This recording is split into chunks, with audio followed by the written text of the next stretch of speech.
Hello, welcome to my channel calculus with Randhir. आज हम देखने वाले हैं fifth lecture of mechanical properties of fluids, 12th standard physics, Maharashtra board. हमने पिछले लेक्चर में कैपिलरी ट्यूब के अंदर राइज एंड फॉल देखा था। आज हम देखने वाले हैं इसी चीज का एक्सप्रेशन। ठीक है, मतलब कितना अगर अगर राइज हो रहा है तो कितने हाइट तक राइज होगा, और अगर फॉल हो रहा है तो कितना वहां पे डिस्प्लेसमेंट मिलेगा फॉलिंग में। सो वो हम डेराइव करेंगे। सबसे पहले हम एक ग्लास कैपिलरी ट्यूब ले लेते हैं जो कि हम डिप करेंगे into a liquid. Then the liquid rises in the capillary against gravity.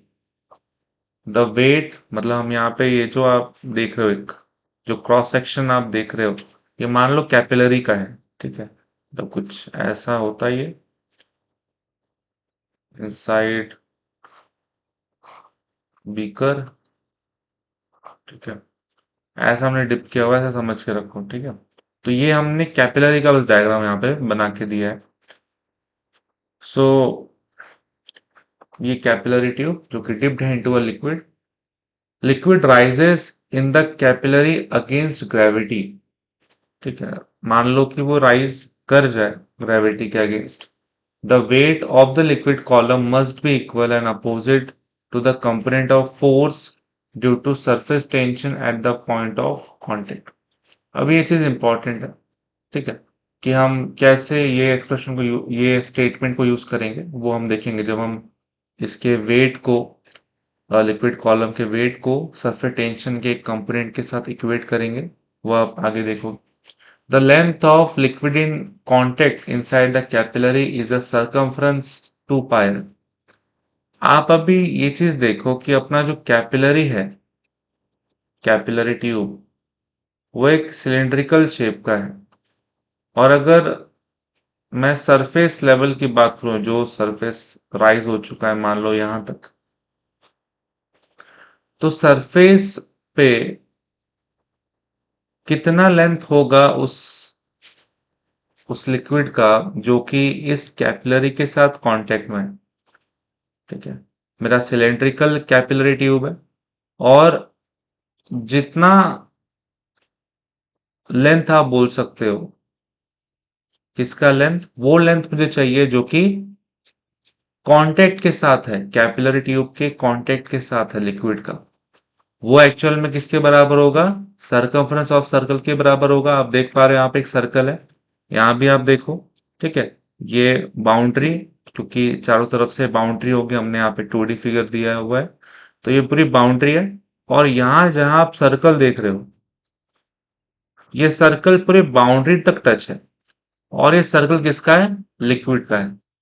तो हमने वही बोला कि जो लिक्विड है कांटेक्ट में कैपिलरी ट्यूब के साथ, उसका लेंथ एक्चुअल में सर्कल जो आपको अंदर दिख रहा है, ये वही सर्कल है जो इसके बेस के बराबर होगा।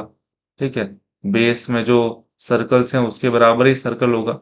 तो इस सर्कल का आप सर्कमफ्रेंस निकालो, यही आपको दे देगा वो लेंथ जो कि कांटेक्ट में है। कौन कौन कांटेक्ट में है, लिक्विड उस कैपिलरी ट्यूब के साथ। ठीक है, इसके बाद मान लेते हैं स्मॉलर रेडियस है ऑफ द कैपिलरी ट्यूब। ठीक है, ये जो आप सर्कल देख रहे हो उसका रेडियस आप मान लो स्मॉलर। उसके बाद height H of liquid level in the tube. ठीक है, मतलब जो जितना राइज हुआ उसको हम एच मान लेते हैं। फ्रॉम द सरफेस लेवल कितना राइज हुआ है कैपिलरी ट्यूब में, उससे आप एच मान लो। Capital T will be the surface tension. ठीक है, rho density, g acceleration due to gravity. ये सब चीजें हम यूज करेंगे और एक्सप्रेशन रेडी करेंगे।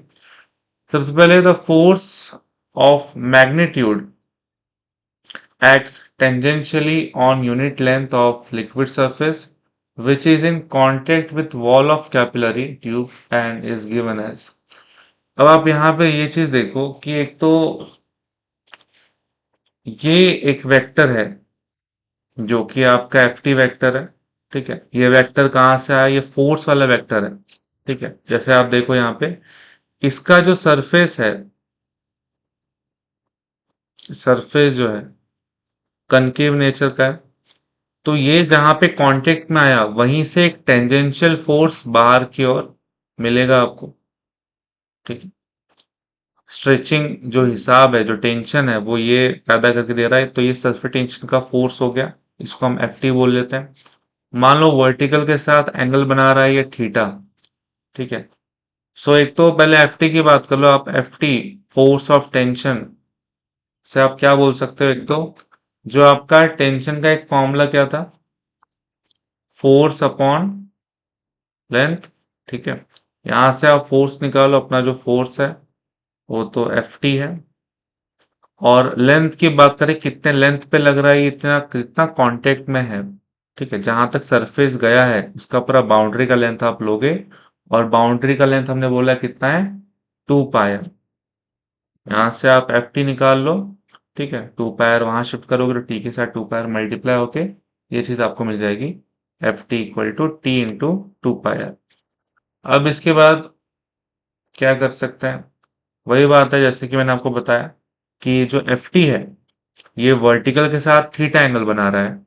तो आप यहाँ पे इसको एक तो कंपोनेंट वाइज रिजॉल्व कर सकते हो।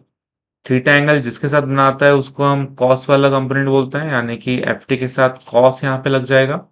और उसके अलावा जो दूसरा कंपोनेंट है वो क्या हो जाएगा, एफ टी साइन थीटा। सो अभी आप इसको रिजॉल्व कर चुके, आपको दिख रहा है कि ठीक है, F T cos theta vertical direction में है और F T sine theta horizontal direction में है। ठीक है, उसके बाद vertical component is effective, horizontal component is not responsible for capillary rise. अब ये जो कैपिलरी ऊपर की ओर, ये जो सरफेस ऊपर की ओर गया, तो इसमें कौन सा वाला कंपोनेंट रिस्पॉन्सिबल होगा, ऊपर ऊपर की ओर जाने के लिए। नॉर्मल सी बात है, ऊपर की ओर जाने के लिए ऊपर वाला कंपोनेंट लगेगा, एफ टी कॉस थीटा लगेगा। क्योंकि अगर आप यहाँ पे ये वाला कंपोनेंट लेके चलते हो एफ टी साइन थीटा, ये हॉरिजेंटल है। ठीक है, दोनों वैसे दोनों साइड लग रहा है, यहाँ भी लग रहा है, वैसे चारों दिशा में लग रहा होगा, बट हम यहाँ पे दो साइड दिखा रहे हैं। सो एफ टी साइन थीटा यहाँ लग रहा है, एफ टी साइन थीटा यहाँ लग रहा है। ठीक है, एफ टी कॉस थीटा यहाँ पे लग रहा है, यहाँ पे भी ऊपर की ओर लग रहा है। तो हॉरिजेंटली ये बस इसको खींच रहे हैं, हॉरिजेंटली खींच रहे हैं। और खींच के ऐसा है कि भाई कांटेक्ट के साथ इसको बना के रख रहे हैं कि ये कैपिलरी ट्यूब के साथ कांटेक्ट में रहे, वॉल के साथ कांटेक्ट में रहे। बाकी इनका कोई भी रोल नहीं है इसे ऊपर की ओर लेके जाने में। ठीक है, जो भी रिस्पॉन्सिबल है वर्टिकल डायरेक्शन में ट्रेवल कराने के लिए वो है आपका एफ टी कॉस थीटा। सो हम ये वाले कंपोनेंट को लेके चलेंगे।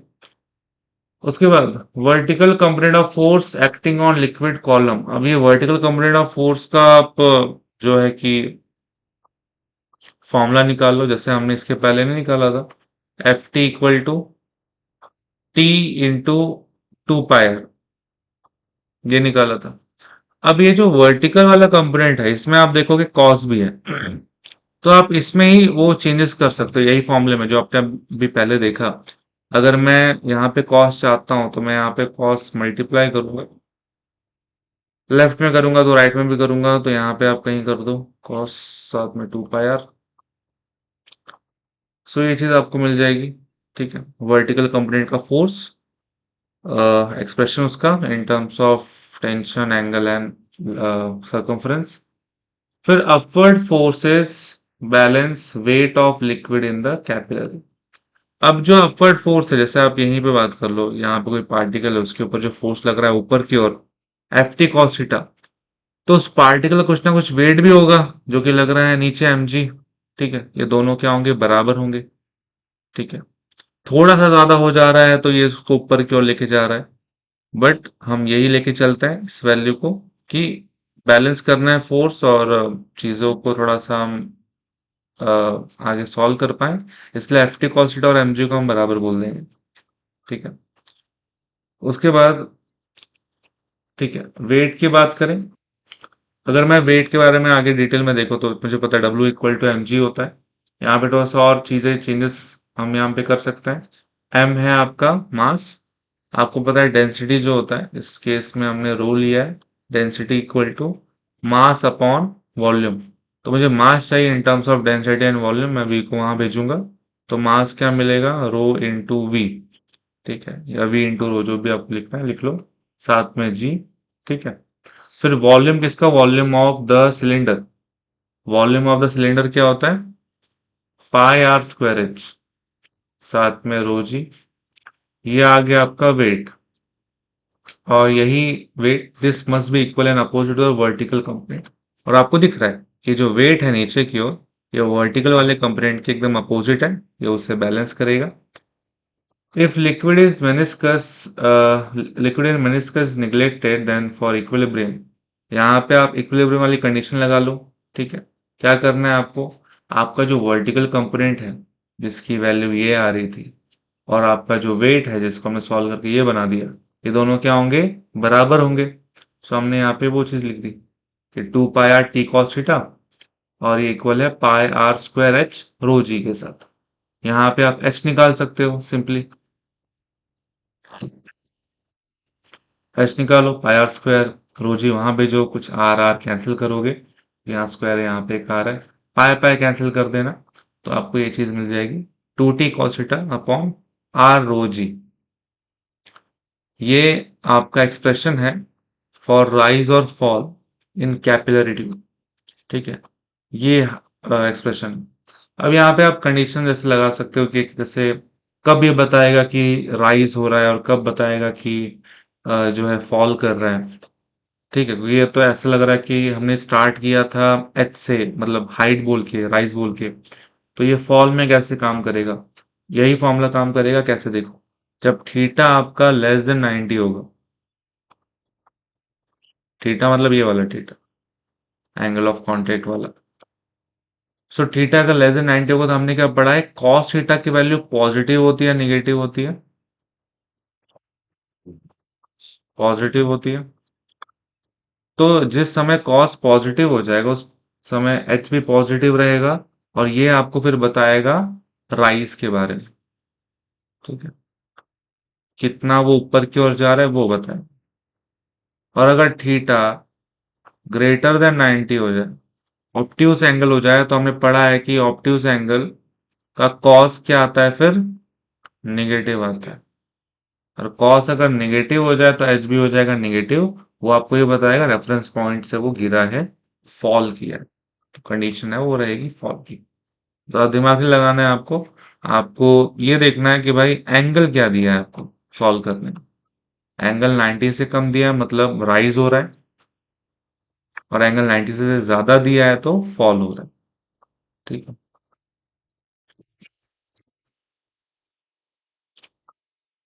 उसके बाद कुछ क्वेश्चन करते हैं। पहला है, drop of mercury of radius 0.2 centimetre is broken into 8 droplets of the same size. Find the work done if the surface tension of mercury is 435.5 dyne per centimetre. So आपको क्या बोला, एक मर्क्यूरी का drop जिसका पहले radius कुछ 0.2 centimetre था, ये टूट गया, और ये टूटने के बाद ऐसे 8 इसके, इससे छोटे होंगे नो डाउट, तो ये टूटने के बाद छोटे छोटे 8 ड्रॉपलेट्स बने। ठीक है, और ये सबकी साइज सेम थी। Find the work done if the surface tension of mercury is this. आपको सरफेस टेंशन दिया है, तो आपको बताना है कि क्या काम किया होगा इसने। ठीक है, क्योंकि इसके सरफेस ने कुछ काम किया है, बिकॉज वो खिंचा हुआ था, और उसमें इतना सरफेस टेंशन हो गया कि वो विथस्टैंड नहीं कर पाया और वो फट गया। फट के फिर ऐसे 8 आपके ड्रॉपलेट बने। तो ये होने में जो वर्क डन हुआ है वो बताना है। तो और इसने जो भी काम किया वो इन द फॉर्म ऑफ इनका सरफेस टेंशन बन चुका है। ठीक है, जो भी काम इसने किया अपने ऊपर, ठीक है, और उस काम के द्वारा ये टूटे, और इनका जो नया सरफेस बना, उसका सरफेस टेंशन के अंदर या उसके अंदर जो स्टोर्ड एनर्जी है वो बन जाती है, क्योंकि एनर्जी जो है कन्वर्ट हुई है। इसने जो काम किया वो कन्वर्ट हुआ इनके सरफेस में। ठीक है, क्योंकि सरफेस आपका बढ़ेगा, यहाँ पे ये चीज भी तो बहुत इंपॉर्टेंट है जो हम यूज करेंगे, कि ये बड़ा सा ड्रॉप मर्क्यूरी का टूटने के बाद जो छोटे छोटे 8 ड्रॉपलेट्स बने, तो यहाँ पे जो सरफेस एरिया है वो भी बढ़ेगा। ये चीज समझ में आ रही है आपको? अगर मैं इन सब का टोटल कर लूं, एरिया अगर मैं बढ़ा ऐड कर दूं, ऐड करूंगा तो आपको इससे एरिया ज्यादा ही मिलेगी। क्योंकि वही नॉर्मल सी बात है कि आपके जैसे मान लो ये 8 ड्रॉपलेट कुछ ऐसे थे, सब मिलके ये बन जाएंगे। और आप देखोगे कि कुछ ऊपर ऊपर के जो हिस्से हैं, है ना, वही आपको मतलब कहीं कहीं दिखाई देंगे, बट जो अंदर वाला है, ठीक है, अंदर वाले जो ड्रॉप है, जिनका सरफेस आपको यहां तो नहीं दिख रहा, बट आपको यहां दिखेगा। मतलब जो सरफेस लेवल पे जो ड्रॉपलेट है, चलो ठीक है, उनका आप मान लो।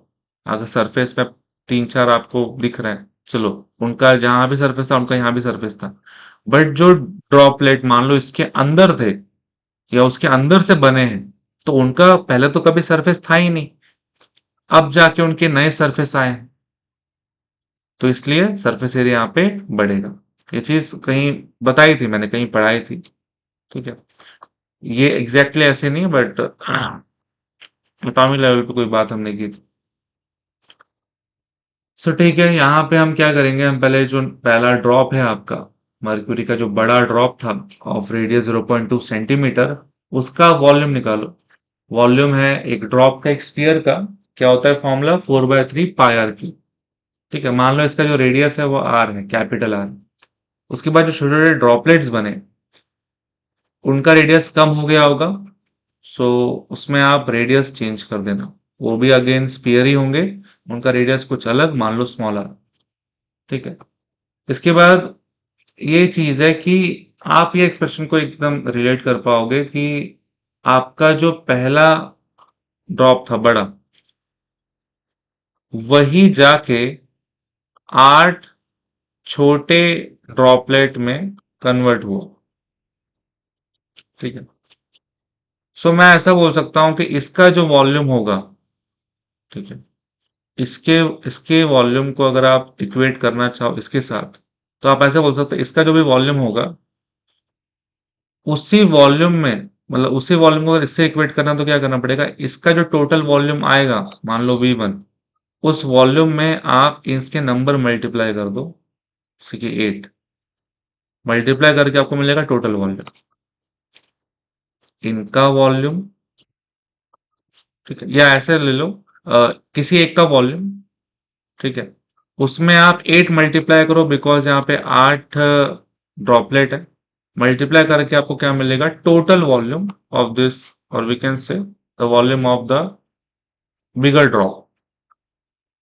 ठीक है, ऐसे हम पहले भी सॉल्व करते थे, जैसे कि अगर आपको ये बताना होता कि बड़े ड्रॉपलेट में मान लो वो टूटा, और छोटे ड्रॉपलेट का आपको वॉल्यूम पता है, तो हमने कुछ ऐसा पढ़ा है कि बड़े ड्रॉप का वॉल्यूम लो, उसको आप डिवाइड कर दो छोटे ड्रॉपलेट के वॉल्यूम के साथ, तो आपको मिल जाएगा नंबर ऑफ ड्रॉपलेट। ऐसा काम हमने पहले भी किया, जैसे 10th में आपने ज्योमेट्री में देखा होगा कि आपने एक दीवार बनाई, है ना, और आपको पता है कि दीवार का वॉल्यूम क्या है। ठीक है, दीवार का वॉल्यूम क्या आपको पता है, और आपको ये दे दिया है कि एक ब्रिक का, एक ईंट का वॉल्यूम है कुछ V1। तो पूरे दीवार के वॉल्यूम में से अगर आप एक ब्रिक का वॉल्यूम डिवाइड करोगे, तो आपको मिल जाएगा नंबर ऑफ ब्रिक्स, जितने ब्रिक्स लगे हैं उस दीवार में। ऐसा काम किया था पहले भी, वैसे ही है ये, कि बड़े वॉल्यूम में छोटा वॉल्यूम डिवाइड करेंगे तो आपको नंबर ऑफ वो छोटे पार्टिकल्स मिल जाएंगे, छोटे ड्रॉपलेट्स मिल जाएंगे। तो यही चीज से आपने एक्सप्रेशन निकाला कि बड़े वॉल्यूम में आप जनरली क्या कर सकते हो, इसको वहां भेजोगे तो मल्टीप्लाई होगा, तो यही चीज बन जाएगी। तो हमने बड़ा वाले का वॉल्यूम लिखा is equal to n times छोटे वाले का वॉल्यूम, एक पार्टिकल का। उसके बाद यहाँ पे आपको सब कुछ पता है, जैसे कि यहाँ पे तीन ही चीजें वैसे तो, कैपिटल आर, एन और स्मॉल आर। कैपिटल आर आपको दिया है 0.2 सेंटीमीटर, एन आपको पता है कितने ड्रॉपलेट्स बने, 8 ड्रॉपलेट्स बने, एन भी पता है, बट स्मॉल आर नहीं पता, मतलब जो छोटे ड्रॉपलेट बने उनका रेडियस हमें नहीं पता। तो आप पहले उनका रेडियस पता करो, ठीक है, इस एक्सप्रेशन से। तो हम यहाँ पे क्या कर सकते हैं, हम जब इसे इक्वेट करेंगे तो आप देख सकते हो 4/3 यहाँ भी है और यहाँ भी है, कैंसल, पाई भी हो जाएगा, कैंसल। मुझे स्मॉल आर चाहिए, तो पहले मैं एन को वहां भेजूंगा, ठीक है। सो आर क्यूब अपॉन एन हो जाएगा, फिर ये क्यूब भेजूंगा तो वहां पे जाके क्यूब रूट हो जाएगा, cube root of R cube upon N. अब इसका क्यूब भी, आर का क्यूब भी और उसका क्यूब रूट भी लग रहा है, तो यहाँ पे कैंसिल होके यहाँ पे बस क्या बचेगा, आर बचेगा, और नीचे एन, तो उसका क्यूब रूट कर लो, ठीक है। तो आपको ये एक्सप्रेशन मिल जाएगी, R upon cube root of N. अब वैल्यू जो है पुट करो, कैपिटल आर आपको पता है, कैपिटल आर आपको 0.2 सेंटीमीटर पता है, हमें मीटर में चाहिए होगा, ऐसा है हमें, आगे हम जब सॉल्व करेंगे तो 0.2 सेंटीमीटर, मीटर में करोगे कितना हो जाएगा, -2, ठीक है। और नीचे अंडर रूट ऑफ एन है, under root of N, cube root of N. So cube root of N, N कितना है, कितने ड्रॉपलेट्स बने थे, 8। फिर 8 का क्यूब रूट कितना होता है, 2। अब इसको इससे डिवाइड करोगे, इसको इससे करोगे, आपको क्या मिलेगा, 0.1 मिलेगा, इंटू 10⁻²। पॉइंट यहाँ शिफ्ट करोगे तो यहाँ पे ये क्या बना देगा, 1 बनेगा, बट उसके लिए फिर यहाँ पे 10⁻1 आ जाएगा, और ऑलरेडी वहां पे -2 वाला है, तो ये आपका बनेगा 10⁻, ठीक है। सो ये आ गया आपका radius of the droplet.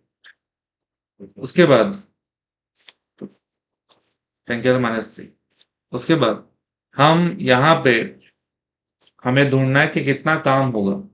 So work done का फॉर्मूला हमने देखा है, टी डी है, मतलब surface tension into change in area. Expression जैसे यूज किया था इसको हमने डेरिवेशन, तो टी हमने लिख दिया यहाँ पे, डी ए मतलब क्या, change in area. Surface area यहाँ पे चेंज हुआ है, पहले आप देखोगे मैं इसकी एरिया की बात कर रहा था, इसको ये मान लो। उसके बाद जो भी आपके 8 ड्रॉपलेट आए, ठीक है, उनका एरिया मान लो A1, उनका टोटल एरिया A1, इसका एरिया A, और इनका आठों का एरिया जोड़ के मान लो A1 है। बट आपने यहाँ पे क्या देखा था कि ये जब ड्रॉपलेट बने तो इनका सरफेस एरिया क्या था, ज्यादा था इससे, ठीक है। तो यहाँ पे सरफेस एरिया बढ़ा, इंक्रीज हुआ, और जो गैप है दोनों के बीच में, जो डिफरेंस है, वो आपको डीए के जगह पे लिखना, ठीक है। मतलब क्या, आप यहाँ पे माइनस करोगे सरफेस एरिया को, ज्यादा में से कम वाले को माइनस करो, ज्यादा किसका रहेगा, इसका टोटल एरिया, इसके एरिया में से आपको ये माइनस करना, ठीक है। तो surface area of sphere formula क्या होता है, 4πr², इनका 4πr² लेके चलना है, और ऐसे कितने हैं ये, 8 है, यानी कि n बोल सकते हैं, n इंटू 4πr²। इनका आ गया टोटल सरफेस एरिया, माइनस इसकी बारी, सेम फॉर्मूला होगा 4π, बट यहाँ पे रेडियस क्या है इसका, कैपिटल है, तो 4πr² यहाँ पे, ठीक है। अब यहाँ पे क्या कर सकते हो आप, वैल्यूज पहले तो पुट कर सकते हो, जैसे कि आपको यहाँ पे जो एक तो कॉमन है वो भी आप यहाँ पे साथ में निकालो, जैसे आपको यहाँ पे दिख रहा है कि अच्छा 4 यहाँ पे भी है और यहाँ पे भी है, बाहर निकाल सकते हो ब्रैकेट के, यहाँ पे आगे पाए भी आप दोनों टर्म में कॉमन देखोगे, पाए भी निकाला बाहर 3.142, ठीक है। और तो कुछ कॉमन आएगा नहीं, यहाँ पे ऑलरेडी बाहर कैपिटल टी है, कैपिटल टी मतलब क्या, आपका जो सरफेस टेंशन है वो कितना दिया है, 435.59 अब जैसे हमने मीटर में किया था, हम चाहते हैं कि एसआई में सॉल्व करें, ठीक है। अगर आपको नहीं करना है तो आप नहीं करोगे तो भी चलेगा, जैसे कि देखो, अगर ऑलरेडी आप देखोगे सेंटीमीटर में था, ये भी सेंटीमीटर में था, आप इसको भी सेंटीमीटर में रखते, तो आप जब करते सॉल्व, वर्क डन आप निकालते, तो वो जूल में नहीं आता, वो किस में आता, अर्ग में आता। सो चल जाता, वो भी चल जाता, कोई दिक्कत नहीं है। जब तक आपको पूछा नहीं है कि किसमें ले आओ, तक आप अपने अपने मन के हो, अपने मन से कर सकते हो। बट ठीक है, आप ऐसे कर सकते हो, ठीक है। और कल को फिर अगर जूल में करना होता तो भी इजी रहता। एक जूल में कितना अर्ग होता है? 10 की पावर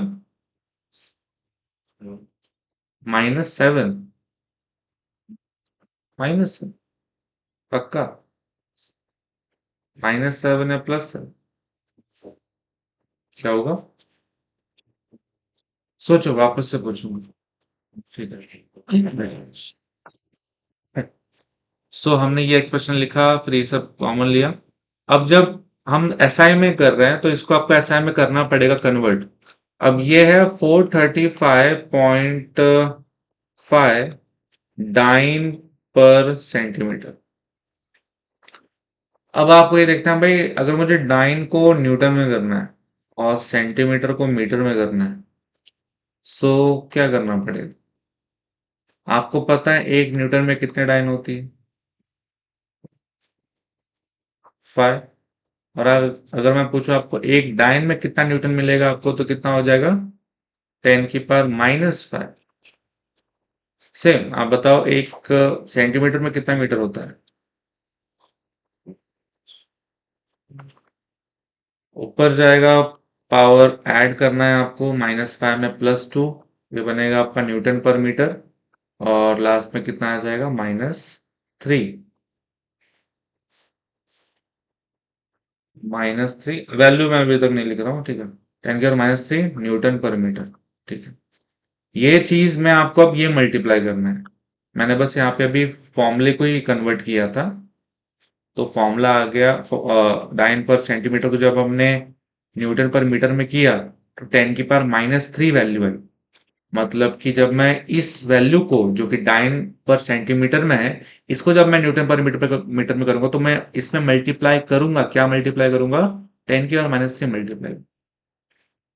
इसका मतलब ये क्या होता है कि मैं 435.5 को 1000 से डिवाइड कर दूं, तो पॉइंट 3 डिजिट लेफ्ट में आ जाएगा, और वैल्यू क्या बन जाएगी? 0.435 हुई है, ठीक है। इनटू टी बाहर था, 4 और पाई को बाहर कर दिया, तो फर्स्ट टर्म में क्या क्या बचा है? एन और आर स्क्वायर। एन मतलब नंबर ऑफ ड्रॉपलेट, कितना है? एन 8 है। स्मॉल आर हमने निकाला है, स्मॉल आर ये चीज, इसका क्या करना है यहाँ पे? स्क्वायर करना। तो 10⁻³ का स्क्वायर, फिर माइनस, यहां से भी 4 और पाई निकाल दिया था, यहाँ पे बस क्या बचा है? Capital R square. Capital R मतलब बड़े वाले ड्रॉपलेट का रेडियस 0.2 सेंटीमीटर था। अगर हम इसको मीटर में करेंगे तो कितना आएगा? साथ में आपको 10⁻⁻² मल्टीप्लाई करना पड़ेगा, और इसका यहाँ पे स्क्वायर भी है, स्क्वायर कर लो, तो ये वैल्यू यहाँ पे आ जाएगी, ठीक है। अब बस सॉल्व करना है, काम हो गया। सॉल्व करके बता दो, ठीक है। तो कर सकते हो मेरे हिसाब से, अगर आप इसे इसमें ही करो, सीरियस में ही करो, और कल को फिर आपको जूल में करना है तो आप जूल में इजीली कर सकते हो, क्योंकि सीरियस में वैल्यूज ठीक ठाक है, ज्यादा कैलकुलेशन नहीं है यहाँ पे, पॉइंट पॉइंट में है, और चीजें थोड़ी बढ़ेगी, है ना। तो ऐसा थोड़ा आसान पड़ता, आप उसमें करके देखो। और पहले तो ये याद करो कि एक जूल में कितना अर्ग होता है, तो कन्वर्ट नहीं कर पाओगे। नेक्स्ट न्यूमेरिकल, ध्यान दो। What is the pressure inside a drop of mercury of radius 3 mm at room temperature?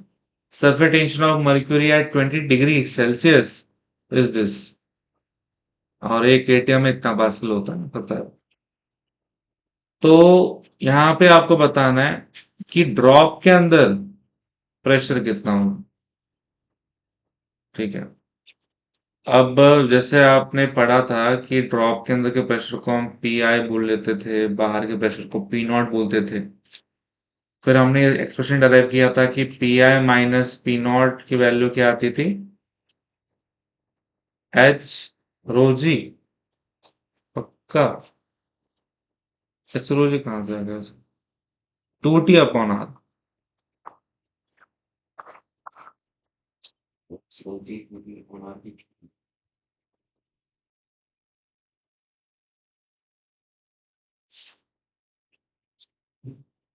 क्या हुआ?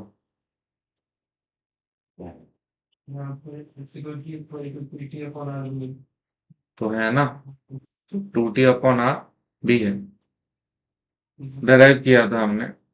इसके बाद ये फॉर्मूला आप यूज करो, ठीक है, एच रो जी वाला, बट उसके लिए आपको यहाँ पे हाइट वाइट कुछ नहीं दिया, और हाइट एच रो जी अगर आपको दिया है तो वो ड्रॉप के लिए कैसे हो पाएगा, ठीक है, उसके बारे में देखेंगे। फिलहाल आप यहाँ पे जब आपको टेंशन गिवन है तो टी का फॉर्मूला चाहिए अपने को, रेडियस दिया आर, आर भी इस फॉर्मूले में, ठीक है। उसके बाद आपको पी आई फाइंड करना है, which is the pressure inside the drop. उसके बाद पी नॉट क्या है, आउटसाइड प्रेशर, ये है एटमोस्फेरिक प्रेशर 1 एटीएम, इसको आप पास्कल में कर लो, एसआई में। सो रेडियस की बात करें 3 mm, कन्वर्ट करेंगे अगर मीटर में 10⁻³ मीटर, ठीक है। टेंशन की बात करें, सो टेंशन इतना आपको दिया हुआ है, एज इट इज हम इसको यूज कर सकते हैं, बट ठीक है, इसको हम अगर रिजॉल्व करा दें तो ये पॉइंट यहाँ शिफ्ट होगा और ये बन जाएगा ऐसा कुछ, पी नॉट 1 ATM, 10⁵ पास्कल भी आप यहाँ पे यूज कर सकते हो, ज्यादा कुछ चेंजेस नहीं आएंगे, 1.01 में मल्टीप्लाई करेंगे, ज्यादा डिफरेंस मिलेगा नहीं यहाँ पे, बाकी यूज कर लो पास्कल में। अब यहाँ पे ये चीज क्या की है, डेल्टा पी निकाल, डेल्टा पी मतलब आपका यही हुआ P I minus P naught, ठीक है, जैसे इसको आप यहाँ भेजोगे, P I minus P naught equal to delta P, और डेल्टा पी की वैल्यू फिर आप बोल सकते हो, ठीक है, टू टी अपॉन आर, तो पहले इसको सॉल्व कर लिया बस और कुछ नहीं, टू टी अपॉन आर पहले सॉल्व कर लिया, two as it is, T आपको पता है हमने यहाँ पे बनाया लिखा, आर भी हमने यहाँ पे लिख दिया, सॉल्व करो, 310 पास्कल आपको मिलेगा चेंज इन प्रेशर। उसके बाद फॉर्मूले में लगाओ, पी आई इक्वल टू, या P I minus P naught बोल के equal to delta P, which is this, ठीक है। अब पी आई निकालना है आपको, पी नॉट आपको पता है, पुट किया, डेल्टा पी निकाला है, पुट किया, सॉल्व कर लो, आगे निकालो। अब यहाँ पे सॉल्व कैसे करोगे आप, इसको भी फिर 10⁵ में करो, या आप 10⁵ यहाँ डाल दो, फिर ऐड करो, मतलब ट्राई करो कि 10⁵ जैसे यहाँ अगर आ गया तो कॉमन निकाल के सॉल्व कर लो, जैसे यहाँ पे वही किया है, वरना आप इसको वहां डाल के रिजॉल्व करके दोनों को सॉल्व कर लो, फिर पावर निकाल लो, दोनों काम कर सकते हो। ये आ गया आपका प्रेशर इनसाइड द ड्रॉप। और एक चीज और देखोगे कि बाहर का प्रेशर है इतना 1.0100 बोल सकते हो, और इनसाइड द ड्रॉप कितना आ रहा है, 10⁵ भी था, इनसाइड ड्रॉप आ रहा है 1.0131, तो ज्यादा आपको दिख रहा है इसका प्रेशर, ठीक है, और इतना भी नहीं कि बहुत ज्यादा है, थोड़ा सा काफी कम यहाँ पे आपको ये ज्यादा मिलेगा। और बेटर था कि हमने इसमें सॉल्व किया इसे, बिकॉज अगर मैं इसे एटीएम में सॉल्व करता तो एटीएम में ज्यादा आपको डिफरेंस मिलता नहीं, क्योंकि आप एक एटीएम में देख रहे हो इतना सारा पास्कल है, और इस पास्कल में जब सॉल्व किया तो देखा काफी थोड़ा सा डिफरेंस मिला है मुझे, यहाँ पे 3 1 है, यहाँ पे 0 0, इसलिए जब भी ऐसा क्वेश्चन आए तो पास्कल में करना, एटीएम में मत कर देना, नहीं तो यहाँ पे आप डायरेक्टली पी नॉट की जगह पे 1 पुट कर दोगे ना, तो ज्यादा डिफरेंस आपको मिलेगा नहीं यहाँ पे,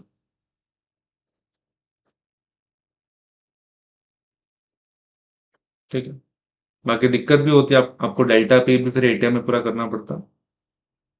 okay, next question, a capillary tube of radius 0.5 mm is dipped vertically in a liquid of surface tension 0.04 Newton per meter।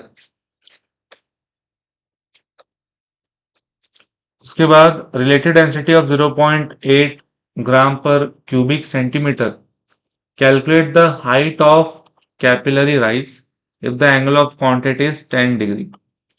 अब आप यहाँ ये बोला भी नहीं होता 10 डिग्री की, जो आपको बोला है ना यहाँ पे राइज हो रहा है, अगर ये राइज बोला भी नहीं होता फिर भी आप पहचान लेते कि राइज हो रहा है, बिकॉज एंगल 90 से कम है, 10 डिग्री यानी कि 90 से कम, और अगर 90 से कम रहेगा तो राइज ही होगा। तो ये बोलने की जरूरत भी नहीं थी यहाँ पे। जी आपको 9.8 दिया है, बढ़िया। ठीक है। अब यहाँ पे आप सॉल्व करोगे फॉर द हाइट। तो हाइट का डायरेक्टली फॉर्मूला है अपने पास, हमने जस्ट डेराइव किया, 2t cos theta upon R rho g. ठीक है, ये फॉर्मूला है। वैल्यूज पुट करना है यहाँ पे हमें, 2 एज इट इज, टी आपको कितना दिया हुआ है, सरफेस टेंशन 0.04 न्यूटन पर मीटर। ऐसा है, मैं कोई दिक्कत नहीं, पुट किया। थीटा है कितना, 10 डिग्री। तो कॉस ऑफ 10 डिग्री आपको निकालना पड़ेगा। ठीक है, कॉस ऑफ 10 डिग्री आप निकालोगे तो आप टेबल यूज करो। ठीक है, कॉस ऑफ 10 डिग्री के लिए आप नेचुरल कोसाइन का टेबल यूज करो। यहाँ पे डिग्री वाले सेक्शन में आप देखोगे, सो 10 आपको कहीं यहाँ पे दिख रहा है। ठीक है, और 10 डिग्री के लिए आपको कितनी वैल्यू मिल रही है, क्योंकि ऐसा नहीं है कि 10 डिग्री पॉइंट समथिंग है, नहीं, बस 10 डिग्री है। तो उसके आगे फिर ये आगे का जो सेक्शन है मिनट वाला और मीन डिफरेंस वाला, ये आप नहीं यूज करोगे। तो डायरेक्टली 10 डिग्री में जो 0 मिनट में आपको वैल्यू मिल रही है, कौन सी, ये 0.9848, ये आप यूज कर दोगे in the place of cos 10 degree, 0.9848। ठीक है, सो वही चीज हमने यहाँ पे लिखा हुआ है, लिख रहा है सबको, 0.9848 अपॉन आर, जो रेडियस आपको दिया हुआ था एमएम में, इसमें 10 की पावर -3 मल्टीप्लाई करो तो ये हो जाएगा आपका मीटर में। उससे आप पुट कर दोगे in the place of R. Rho density आपको दिया था 0.8 ग्राम पर क्यूबिक सेंटीमीटर। ध्यान देना ये एसआई में नहीं है, इससे आप किलोग्राम पर मीटर क्यूब में करोगे। ठीक है, अगर किलोग्राम पर मीटर क्यूब में करना है, क्या करना पड़ेगा फिर, जैसे 1 किलोग्राम में होता है 1000 ग्राम, और 1 मीटर में कितना सेंटीमीटर होता है, 100। और उसका यहाँ पे क्या करना है, क्यूब। तो 10 की पावर 3 ग्राम अपॉन 10 की पावर 6 सेंटीमीटर, क्यूबिक सेंटीमीटर। सो कितना आ जाएगा ये माइनस करके, 10 की पावर -3 ग्राम पर क्यूबिक सेंटीमीटर। तो अगर मैं 1 किलोग्राम पर मीटर क्यूब को ग्राम पर क्यूबिक सेंटीमीटर में करूंगा तो इतना आएगा। और अगर उल्टा करूं, मुझे ग्राम पर क्यूबिक सेंटीमीटर को किलोग्राम पर मीटर क्यूब में करना है, तो क्या करना पड़ेगा फिर, इसका ही अपोजिट, 10 की पावर 3 से मल्टीप्लाई कर दूंगा मैं, और वो कन्वर्ट हो जाएगा किलोग्राम पर मीटर क्यूब। तो बस आपको ये वैल्यू में क्या मल्टीप्लाई करना है, 10 की पावर 3 यानी कि 1000 मल्टीप्लाई करना है। तो पॉइंट, तो 3 नंबर आगे जाएगा ये नंबर जो है। अगर पॉइंट यहाँ यहाँ और यहाँ गया, खुद सोचो नंबर क्या बनेगा, 800। सो 800 लिखा हमने यहाँ पे। उसके बाद लास्ट में है जी, विच इज 9.8। ठीक, पुट एंड सॉल्व, ले आओ आंसर। ठीक है, और कैपिटलाइज देखो मीटर में बता दोगे तो थोड़ा सा ऐसा मतलब रियलिस्टिक नहीं लगता। भाई 0.0201 मीटर में करोगे इतना ही क्या आएगा, थोड़ा इसको फिर थोड़ा छोटा कर दो, सेंटीमीटर में कर दो, डिवाइडिंग बाय 100 करके सेंटीमीटर करो, लगभग 2 सेंटीमीटर आपका आंसर आएगा, जो कि थोड़ा सा रियलिस्टिक है। सेंटीमीटर में देखा जाए तो हाँ भाई, दो कुछ होता है, मीटर में इतना तो कितना छोटी वैल्यू होगी मीटर में देखा जाए तो, फिर उसको आप कैसे मैप करोगे, इसलिए सेंटीमीटर में कर लेना। ठीक है, नेक्स्ट है fluids in motion. Fluids in motion next topic. So पहले है डेफिनेशन हाइड्रोडायनामिक्स। हाइड्रो मतलब लिक्विड, ठीक है, या फ्लूइड ले लो। डायनामिक्स मतलब मोशन, जब भी वो मोशन में रहे। So the branch of physics which deals with the study of properties of fluid in motion is called hydrodynamics. जब भी फ्लूइड मोशन में हो, तब आपके उसकी जो प्रॉपर्टीज पढ़ोगे, स्टडी करोगे, तो वो जो ब्रांच है फिजिक्स की उससे हम क्या बोलेंगे, हाइड्रोडायनामिक्स। ठीक है।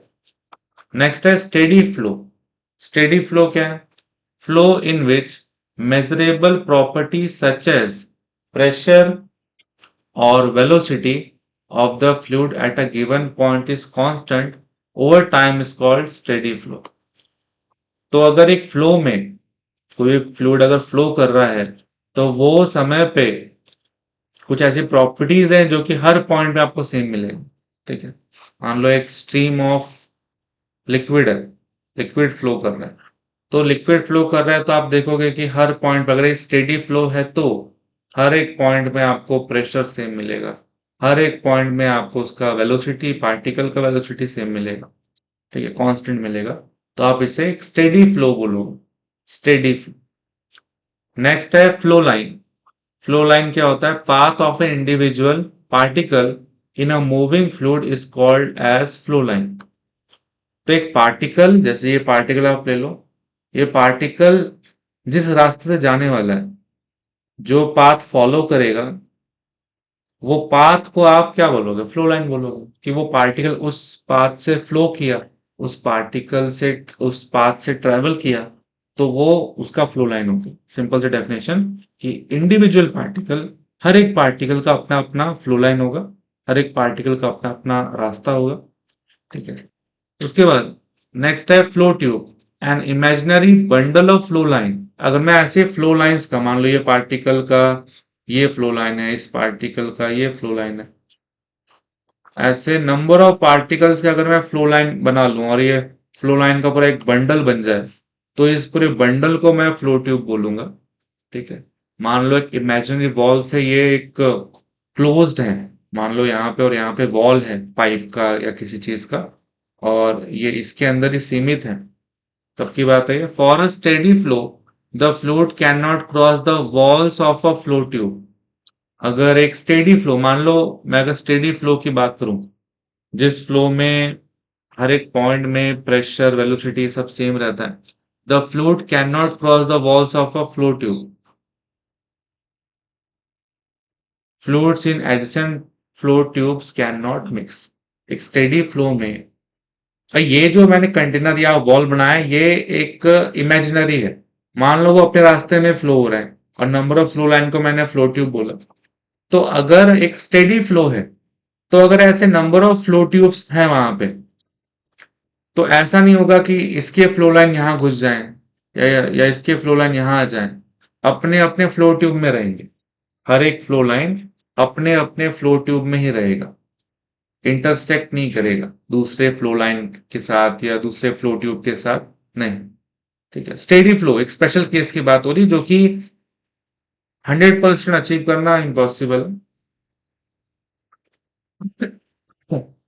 नेक्स्ट है, दो टाइप के फ्लो होते हैं, स्ट्रीमलाइन फ्लो, स्ट्रीमलाइन फ्लो या इसको हम laminar flow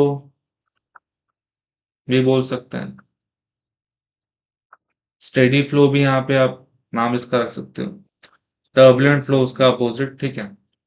so streamline flow क्या होता है? देखो, the smooth flow of a fluid with velocity smaller than certain critical velocity, limiting value of velocity is called streamline flow or laminar flow of a fluid।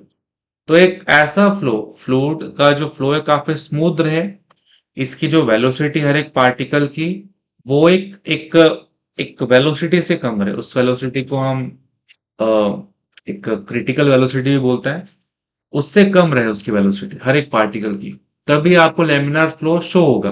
उससे अगर ज्यादा होगा तो तुरंत वो टर्बुलेंट फ्लो बन जाता है। ठीक है। और आपने अगर वीडियो वीडियो देखा होगा लेमिनार फ्लो का, तो ऐसा होता है कि अगर वो फ्लूइड गिर रहा है तो आप पहचान ही नहीं पाओगे कि वो सही में उसके पार्टिकल्स मूव कर रहे हैं। Laminar flow. ठीक, दिखाता हूँ मैं इमेजेस कुछ, ज्यादा बेटर समझ में आएगा। बाकी टर्बुलेंट फ्लो उसके अलावा जो भी फ्लो हो सकता है वो टर्बुलेंट है। ठीक है। सो मोस्टली रियलिटी तो टर्बुलेंट फ्लो की है। इसमें क्या, the irregular and unsteady flow of a fluid when its velocity increases beyond critical velocity. अगर वही क्रिटिकल वेलोसिटी एक एक वैल्यू है, ये हर एक फ्लूइड टू फ्लूइड चेंज होती है, तो अगर ये क्रिटिकल वेलोसिटी से पार्टिकल की वेलोसिटी अगर बढ़ जाए तब आपको ऐसा टर्बुलेंट फ्लो मिलेगा जहां पे एकदम अनस्टेडी इरेगुलर फ्लो है। वहां पे स्टेडी फ्लो था मस्त एकदम, यहाँ पे रेगुलर फ्लो है, इसको हम टर्बुलेंट फ्लो बोलेंगे। इमेज आप देख लो लैमिनार फ्लो का, पार्टिकल एकदम जैसे स्टेडी वाला बताया था मैंने वैसा कुछ है, अपना हर एक का अपना अपना जो है फ्लो लाइन है, और वो इंटरसेक्ट आपस में नहीं कर रहा। ठीक है, तो ये हो गया आपका लेमिनार फ्लो। और इसके बाद टर्बुलेंट फ्लो की बात करें तो यहाँ पे आप देखो पार्टिकल का डायरेक्शन कैसा हो चुका है, एकदम ऐसा गोल गोल सा कुछ हो चुका है, इसको हम एडी बोलते हैं, एडी। एडी पढ़ोगे आप, एडी इज करंट।